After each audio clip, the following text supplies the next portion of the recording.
மாநில அரசு தாய்மொழியில் வழக்காடுகிற உரிமையை கொடு என்று சட்டம் இயற்றினார். ஒன்றியத்தில் இருக்கிற அங்க இருக்கிற மத்தியில் இருக்கிற அரசு சொல்லுது மாநில அரசு போடுற சட்டத்தை மதிக்க தேவையில்லை என்று. அப்ப மத்திய அரசு போடுற சட்டத்தை நான் என்ன மாய்த்துக்கிறா மதிக்கணுங்கிற கேட்கிற ஒரு ஆண்மகன் இங்க இல்ல. அதான் பிரச்சனை. சாத்தியமில்லாததெல்லாம் பேசுவாருங்க. சாத்தியமில்லாத ஒன்றை சாத்தியப்படுத்துகிறவன் எவனோ அவன் தான் உலக வரலாற்றில் புரட்சியாளன். அதுபோல எங்கள் தாய்மொழியை நாங்கள் மீட்கவும் காக்கவும் போராடுவது உங்களுக்கு பிரிவினைவாதம் என்றும் மொழி சாவனிசம் என்றும் செப்பரேட்டிசம் என்றும் மொழி தீவிரவாதம் என்றும் தெரிந்தால் அதை தவிர்க்கவே முடியாது. அந்த தீவிரவாதத்தை அந்த தொடர்ச்சியாக நாங்கள் செய்ய வேண்டிய தேவை உருவாகி கட்டாயமாக இந்தி படி என்பது இந்தி தீவிரவாதம், இந்தி சாவனிசம் இல்லையா?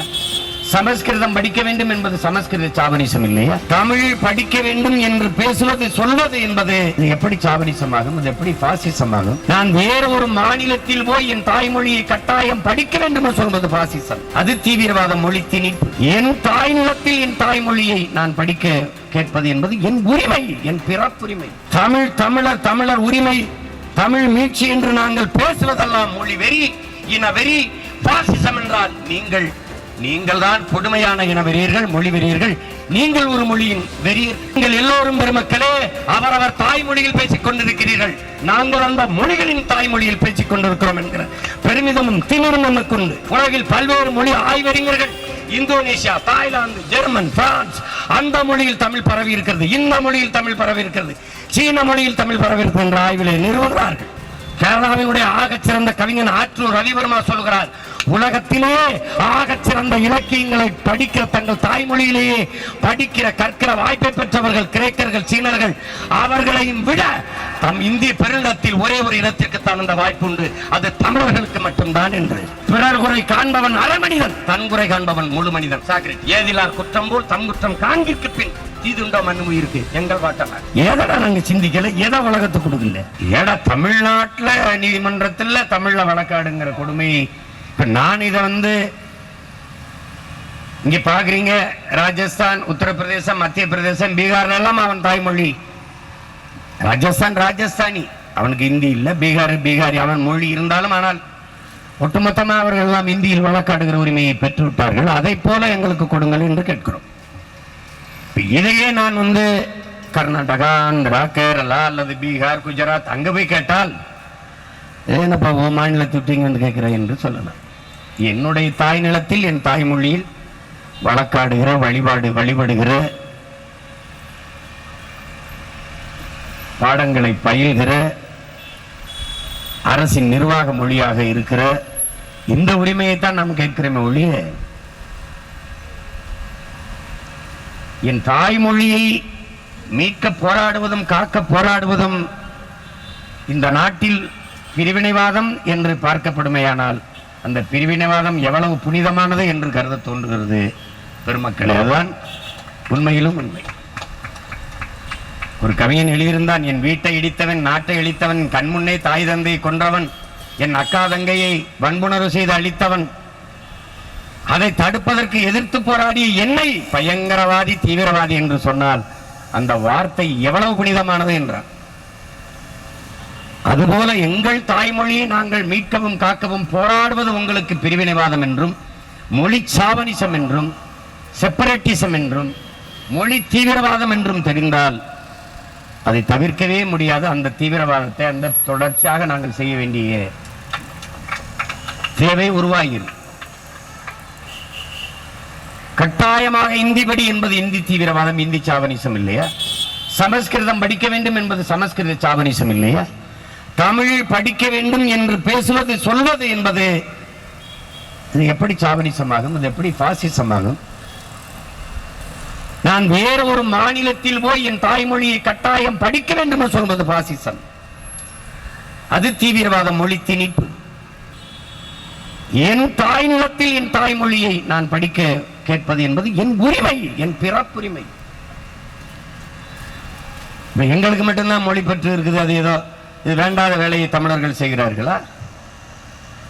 நாளை என் தாய்மொழி அழிந்து விடுமானால் அதை கேட்பதற்கு நான் இருக்க மாட்டேன், இன்றே இறந்து விடுவேன் என்று வார்மொழி கவிஞன் ரசூல் ஹம்சத்து அவர் சொன்னது தாய்மொழி பற்று.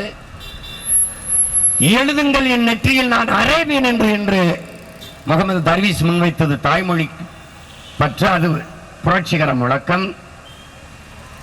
அயர்லாந்தின் விடுதலைக்கு போராடிய டிவேலரா உனக்கு அயர்லாந்தின் நிலம் வேண்டுமா, ஐரிஷ் மொழி வேண்டுமா என்று கேட்டபோது, என் தாய் நிலத்திற்கு எதிரான ஒரு தாய் நிலத்தில் உலகில் எங்கேனும் ஒரு இடத்தில் நான் பெற்றுக்கொள்ள முடியும். ஆனால் என் தாய்மொழி ஐரிஷுக்கு மொழி, அந்த மொழிக்கு இணையான மொழியை உலகில் நான் எங்கும் பெற முடியாது. எனவே எனக்கு என் தாய்மொழி ஐரிஷ் மொழியை தந்து விடுங்கள் என்று சொன்னது மொழி பற்று. இந்த நிலப்பரப்பில், இந்திய ஒன்றிய நிலப்பரப்பில் இன்றைக்கு தேசிய கீதம் நாட்டுப்பண் என்று பாடுகிற நீங்கள் வங்க மொழியில் எழுதிய ரவீந்திரநாத் தாகூர் எந்த மொழியிலும் எழுதலை. ஏன் அவன் இத்தனை மொழிவழி தேசிய இனங்கள் வாழ்கிற நாட்டிலே அவர் தாய்மொழியில் தான் எழுதினார், வேற மொழியில் எதையுமே எழுதவில்லை. காரணம் அவருக்கு இருந்த மொழி பற்று என்று சொன்னீர்கள். அது ஏன் மொழி வெறி என்று நீங்கள் சொல்லவில்லை? தமிழர் உரிமை, தமிழ் மீட்சி என்று நாங்கள் பேசுவதெல்லாம் மொழி வெறி, இன வெறி, பாசிசம் என்றால் நீங்கள் தான் கொடுமையான இன வெறியர்கள், மொழி வெறியர்கள். நீங்கள் ஒரு மொழியின் வெறியர்கள். நாங்கள் கேட்பது ஒரு தேசியத்தின் உரிமை. என் தாயை என் தாய்மொழியில் அம்மா என்று அழைப்பது என்பது என் அடிப்படை உரிமை, என் பிறப்புரிமை. அது கூடாது என்பது மிகப்பெரிய கொடுமை, பாசிச கொடுமை. அதை தடுப்பது. இந்த போராட்டம் இன்னைக்கு பொழுதுபோக்குக்கு போராடுறது இல்லை. 4 மாசத்துக்கு முன்னாடி இதே போராட்டம் நடந்தது. அதில் எண்ணற்ற தமிழர்கள் பங்கேற்றார்கள். இது அவ்வப்போது பருவகால வியாபாரம் போல, வெயில் அடிக்கும் போது இளநீர் விற்பது, குளிர்பானங்கள் விற்பது, மழை அடிக்கும் போது சூடாக தேநீர் விற்பது போல அந்த பருவகால வியாபாரம் அல்ல உடன்பிறந்தார்களே.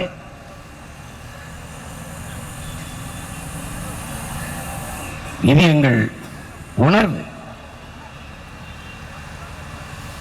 வழக்காடுகிற உரிமை மட்டும்தான் தமிழ்நாட்டில் மறுக்கப்பட்டிருக்கிறதா? பயிற்று மொழியாக என் தாய்மொழி இருக்கிறதா? எந்நாட்டு அறிவியலை, எந்நாட்டு வரலாறு, எந்நாட்டு புவியியலை, எந்நாட்டு வேளாண்மையை நான் எதற்காக ஆங்கிலத்தில் படிக்க வேண்டும் என்றால் எந்த அறிவார்ந்த பெருமக்களிடத்தில் பதில் உண்டு? யார்கிட்ட உண்டு? யார் இதற்கு மறுத்து கருத்து சொல்ற யார் வரப்போகிறார்கள்? உலகில் தாய்மொழியில் கற்றவன் எல்லாம் படைக்கிறான், தாய்மொழியில் கல்லாதவன் பயன்படுத்துகிறான். உங்களை மறந்து நீங்கள் உறங்குகிற போது உங்களுக்கு எந்த மொழியில் கனவு வருகிறதோ அதுதான் உங்கள் கல்வி மொழியாக இருக்க வேண்டும். அதான் உங்கள் சிந்தனை மொழி, அதான் உங்கள் அறிவு மொழி, ஆற்றல் மொழி.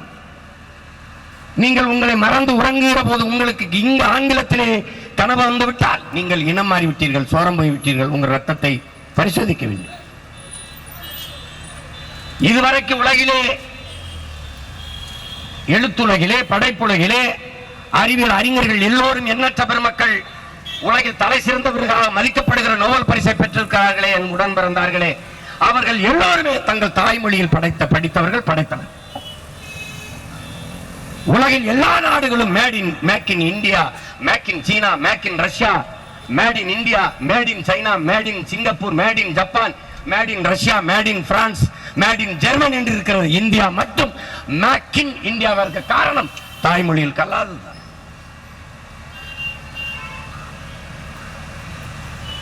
இது உலகம் பூரா இருக்கிற உண்மை. அவரவர் மொழி அவரவருக்கு. உங்கள் தாய் அழகானவள், அறிவானவள், அதை சொல்வதற்கு உங்களுக்கு உரிமை உண்டு, தகுதி உண்டு. ஆனால் என் தாய் அழகற்றவள், இழிவானவள் என்று சொல்ல உலகத்தில் எவனுக்கும் அருகதையோ தகுதியோ கிடையாது. நீங்கள் எல்லோரும் பெருமக்களே அவரவர் தாய்மொழியில் பேசிக் கொண்டிருக்கிறீர்கள். நாங்கள் அந்த மொழிகளின் தாய்மொழியில் பேசிக் கொண்டிருக்கிறோம் என்கிற பெருமிதமும் திமிரும் நமக்கு உண்டு. உலகில் பல்வேறு மொழி ஆய்வறிஞர்கள், இந்தோனேசியா, தாய்லாந்து, ஜெர்மன், பிரான்ஸ், அந்த மொழியில் தமிழ் பரவி இருக்கிறது, இந்த மொழியில் தமிழ் பரவி இருக்கிறது, சீன மொழியில் தமிழ் பரவி இருக்கிறது என்ற ஆய்விலே நிறுவுகிறார்கள்.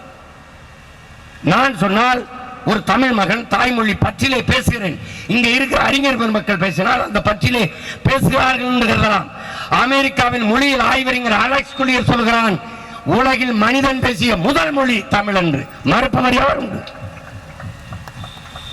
ஜப்பானிய மொழியில் ஆய்வறிஞர் சுசுகோ கோனோ 2000 ஆண்டுகளுக்கு முன்பு எங்கள் நாட்டிற்கு ஜப்பானுக்கு வேளாண்மை எப்படி செய்வதென்று கற்றுக் முத்துக் கொடுக்க தமிழர்கள் வந்தார்கள். அவர்கள் மொழியில் இருந்த கலை சொற்கள், உயிர் சொற்கள், வேர்ச்சொற்களை எடுத்து எங்கள் மொழியை உருவாக்கி கொண்டோம், செழுமைப்படுத்தி செம்மைப்படுத்தி கொண்டோம் என்று அவர் பேசியது இருக்கிறது. ஆங்கிலம் ஒரு கெடுவாய்ப்பாக எல்லா இடத்திலும் தொடர்பு மொழி, ஆட்சி மொழியாக மாறி நிற்கிறது. ஆனால் ஆங்கிலத்திற்கு அரிய உயிர் சொற்களை, கலை சொற்களை பிச்சையிட்டது என் தாய்மொழி தமிழ் என்பத பெருமிதமும் திமிரும் நமக்கு உண்டு.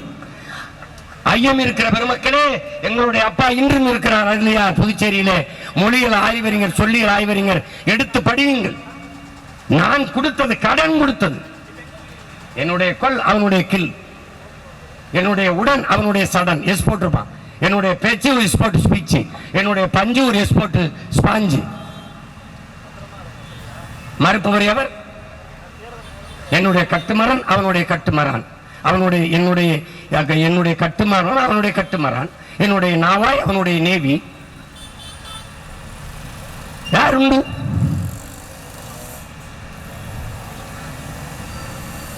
என்னுடைய காசு அவனுடைய கேசு, என்னுடைய கலாச்சாரம் அவனுடைய கல்ச்சர். அதனாலதான் அக்ரிகல்ச்சர். நான் போட்ட பிச்சை. அடுத்தவன் மொழியை எனக்கு அறிவென்று சொல்ல நீ யார்? யார்? ஹிந்தி, இங்கிலீஷ், அது நாலேஜ், நாட் அ லாங்குவேஜ். இது தெரியாத முட்டாள் கூட்டம் என்று நினைச்சு கொண்டிருக்கீங்களா நீங்க? உலகத்துக்கு அறிவை கடன் கொடுத்த ஒரு இனம் உண்டென்றால் அது தமிழகம் என்று என் பெரிய தகப்பன் நம்மாழ்வார் சொல்றார். உலகத்துக்கு அறிவை கடன் கொடுத்தவன் நான். நீ எனக்கிட்ட வந்து பேசக்கூடாது. கேரளாவினுடைய ஆகச் சிறந்த கவிஞன் ஆற்றூர் ரவிவர்மா சொல்கிறார், உலகத்திலே ஆகச் சிறந்த இலக்கியங்களை படிக்கிற, தங்கள் தாய்மொழியிலேயே படிக்கிற கற்கிற வாய்ப்பை பெற்றவர்கள் கிரேக்கர்கள், சீனர்கள். அவர்களையும் விட தம் இந்திய பெருநிலத்தில் ஒரே ஒரு இனத்திற்குத்தான் அந்த வாய்ப்பு உண்டு, அது தமிழர்களுக்கு மட்டும்தான் என்று.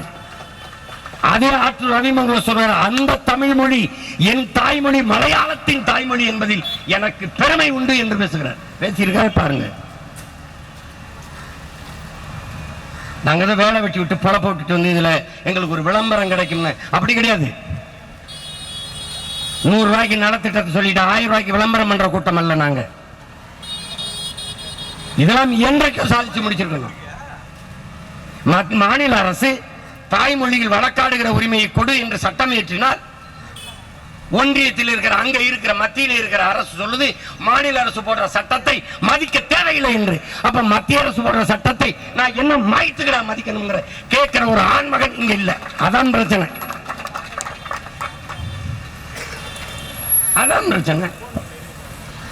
அதுக்கு சாத்தியமில்லாததையெல்லாம் பேசுவாருங்க. சாத்தியமில்லாத ஒன்றை சாத்தியப்படுத்துகிறவன் எவனோ அவன் தான் உலக வரலாற்றில் புரட்சியாளன். எது ஒன்றும் சாத்தியத்திலிருந்து பிறந்ததில்லை என் உடன் பிறந்தவர்களே, எல்லாம் தேவையிலிருந்து தான் பிறந்திருக்கிறது. எனவேதான் தேவையை கண்டுபிடிப்பின் தாய் நான். Demand is the mother of invention. சும்மா வெறுங்காலம் நடந்த கல்லு முள்ளும் குத்திச்சு சுட்டிச்சு செருப்பு தேவைப்படுச்சு படைச்சான், அவ்வளவுதான். தொலைதூரத்தில் தொடர்பு தொடர்படிச்சு பேசணும் தோணுச்சு, அலைவீசி கண்டுபிடிச்சான், தொலை தொடர்பை கண்டுபிடிச்சான், விரைந்து செல்ல நினைச்சா மயில் வந்து வந்துச்சு, பாறை வந்து எல்லாம் வந்துச்சு. அதெல்லாம் பேசிக்கிறது. இவங்க தேவையில்லாம பேசுறாங்க. எத்தனை நாளைக்கு நாட்டத்தை காட்டுவேன்? எத்தனை நாளைக்கு? தமிழகத்தின் தமிழ் தெருவில் தமிழ் உண்டா? நாட்டில் இருக்கா? ஏட்டில் இருக்கா? தமிழன் நாட்டில் இருக்கா? சரிபாதி ஆங்கில, 90 விழுக்காடு ஆங்கில சொற்களை கலந்து பேசுகிற முறை. தெற்காசிய முழுமைக்கும் பரவி வாழ்ந்தவன் தமிழன். மற்ற இனங்கள் எல்லாம் வந்து குடியேறியவர்கள். நான் இல்ல. அமெரிக்காவின் ஹார்வர்ட் பல்கலைக்கழகத்தின் பேராசிரியர் பெருமக்கள் டோனி ஜோசப்பும் ரிச்சர்டு மார்டினும் தன் ஆய்வு கட்டுரையிலே நிறுவுகிறார்கள். அது குறித்த விவாதம் நடந்ததுண்டா? உலகத்திலே அண்ணல் அம்பேத்கரை தாண்டி அறிவாசான் எவராக உண்டா? ஒரு மனிதன் தன் வாழ்நாளில் 10,000 புத்தகங்கள் படித்திருக்க வேண்டும். ஆனால் உலகத்தில் ஒரு மனிதன் 64,000 புத்தகம் படித்த ஒரே அறிஞர் பெருமகன் அண்ணல் அம்பேத்கர் அவர்கள் தான். அதனால்தான் அறிவாசான் என்கிறார். ஆசிய கண்டத்திலே தனி மனிதன் நூலகம் பெரிதாக இருந்தது அண்ணல் அம்பேத்கருடையதுதான். படுக்கிற இடம் கூட படிக்கிற இடத்திற்கு அருகில் இருக்க வேண்டும் என்று நூலகம் எங்கிருக்கிறதோ அங்கு விடுதி எடுத்து தங்கிய பெருந்தகை. அவர் சொல்லுகிறார் தெற்காசி இந்திய துணைக்கண்டம் முழுமைக்கும் பரவி வாழ்ந்தவர்கள் தமிழர்கள், தமிழை தாய்மொழியாக கொண்ட நாகர்கள். ஏன் எங்களுடைய மூதாதைகளின் மொழி கூட தமிழ்தான் என்று அவர் பதிவு செஞ்சிருக்கிறார். நாங்கெல்லாம் இனப்பற்றாளர்கள், மொழிக்கு சொந்தக்காரர்கள், தமிழர்கள் இனப்பற்றில் மொழி பற்றில் பேசுறோம். அவர் இந்த நாட்டை என் நாடு என்று சொந்தம் கொண்டாடிக்கொள்ள ஒரே ஒரு இனத்திற்கு தாண்டா உரிமை உண்டு, அது தமிழ் இனத்திற்கு என்று பதிவு செய்திருக்கிறார். எல்லாத்தையும் விட்டு தூக்கி போட்டு இங்கிலீஷ் படிச்சா அறிவுன்னு, ஏன்னா பிரிட்டன்ல பிச்சைக்காரன் இங்கிலீஷ் தான் பிச்சை எடுக்கிறான். அமெரிக்கால பள்ளிக்கூடம் போய் படிக்காதவங்க கூட ஆடு மாடு மேய்க்கிறவன் வந்து பள்ளிக்கூடம் போய் சுத்தமா படிக்கல, எந்த வேலையும் படிக்கவே இல்லை, அவன் இங்கிலீஷ் பேசுவான், அது அவன் தாய்மொழி. என் மொழியில் இல்லாத வளம், அறிவு, செறிவு, தெளிவு என்ன இருக்கு? என்ன இருக்கு? என்ன இருக்கு பேச? என்ன இருக்கு பேச? சாக்ரட்டிஸ் கொண்டு வா, சாக்ரட்டிஸ் கொண்டு வா, கன்ஃபியூசியஸை கொண்டு வா, உலக பெரும் சிந்தனை கொண்டு வா, சொல்லு, நபிகளை கொண்டு வா, இயேசுபிரானை கொண்டு வா, பகவான் கிருஷ்ண பரமாத்மாவை கொண்டு வா. என்ன உங்க சிந்தனைக்கு தாழ்ந்துட்டான் என் பாட்டனார் வள்ளுவ பெருமகன்? சொல், என்ன குறைஞ்சிருச்சு? எங்களுக்கு என்ன குறைஞ்சிருச்சு? அண்டை அயலானுக்கும் அன்பு காட்டுங்க நபிகள் நாயகம். அடுத்தவன் பசித்திருக்கும் போது உணவு உண்டாதுங்கிறார். தன்னை போல் பிறரையும் நேசிப்பாயாக என்கிறார் இயேசுபிரான். எது கொண்டு வந்தாய் கொண்டு சொல்ல என்கிறார் பகவான் கிருஷ்ணன். எதிராக கொண்டு வந்தா கொண்டு சொல்ல, இருக்கிறதெல்லாம் அதற்கு பகிர்ந்து கொள்ள. எங்க பாட்டனார் பகுத்துண்டு பல்லுயிர் ஓம்புதல் நூலர் தொகுத்த ஒட்டலெல்லாம் தலைங்கிறார். இதுல என்ன நான் குறைஞ்சிட்டேன்? என்ன குறைஞ்சிட்டேன்? தோல்விக்கு இரண்டே காரணங்கள் தான்டா. ஒண்ணு, சிந்திக்காமல் செய்வது, யோசிக்காமல் செய்வது, யோசித்த பிறகு செய்யாமல் இருப்பது, இதாண்டா காரணம். இது பகவான் கிருஷ்ணர், கிருஷ்ண பரமாத்மா. சரி என்றுபட்டதை செய்ய தவறுவதும் என்பதும் தோல்விக்கு காரணம். கன்ஃபியூசியஸ், செய்யத்தக்க அல்ல செய்யக்கடும், செய்யத்தக்க செய்யாமையானும். இது என் பாட்டன் வள்ளுவ பெருமகனார். என்ன நான் குறைஞ்சிட்டேன்? என்ன குறைஞ்சிட்டேன்?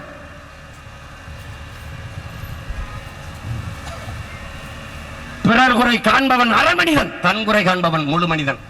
சாக்ரட்டிஸ். ஏதிலார் குற்றம் போல் தம் குற்றம் காண்கிற்கு பின் தீதுண்டோ மண்ணும் இருக்கு எங்கள் பாட்டனார். எதடா நாங்க சிந்திக்கல, எதை உலகத்துக்கு கொடுக்கல.